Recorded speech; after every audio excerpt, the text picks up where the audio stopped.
CMHC is trying to get rid of rent evictions. So where you buy a building, go and renovate it and get the rents up. Now, there are some landlords that do that very badly, and they do just kick people out and get rents up a lot.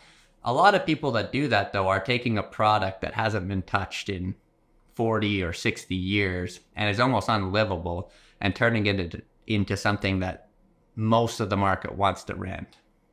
So if you buy an old building that has, let's say, $800 rents, and you go and spend hundreds of thousands of dollars fixing it up, and now you can get $1,200 or $1,300 rents, it makes sense from a business perspective, but also the majority of the market wants that unit. Whereas before, when it was a slum, very few people wanted it. I think they're trying to get rid of that for a couple of reasons. One is that drastically, when you're taking units out of this really low income and moving them into a higher bracket, that is increasing the overall rents in a city, and it's making it look like rents are going up, and they're trying to stop that. So they're doing things like CMHC isn't going to be paying VTBs out with refinances.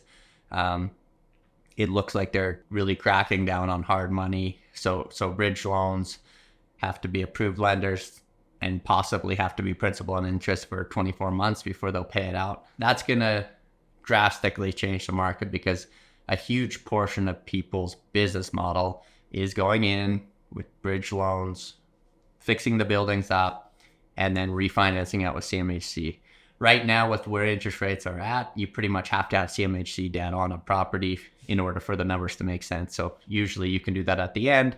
You get the rents up, and you can have a nice stable investment at the end. You also have a building that people actually want to rent.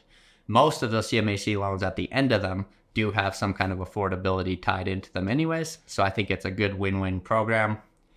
CMHC has their own program where you would use their money to do the renovations and stuff, and maybe that's a reason they're cracking down on this, is to get more people into that program. I'm sure they'll make a lot more fees on it. But for the time being, I think there'll be some people that are in trouble because you've already started this program, and maybe you took a VTB. Like, guys, just to get loans done, we're taking VTBs and maybe assuming the debt that was on it because CMHC was so backed up. So you would do the whole program. You take a VTB, the owner was fine with it because he was going to get paid out in 6 months or a year. And now if they're going to stop paying those out, that will cause some problems in the industry. And I think we'll do the exact opposite of what they're wanting. The big reason being all these units that were coming into the market and people actually wanted to rent won't. And a lot of these old buildings, it has just been an old person that owned it and just kept it as is. And people don't want to rent something from 1960. That's, there's all these problems with it. So that's something that when you read the shortfall and then you see CMHC trying to put in certain policies to kind of dictate that, I think it all points in the same direction. I just don't think this policy is the right one.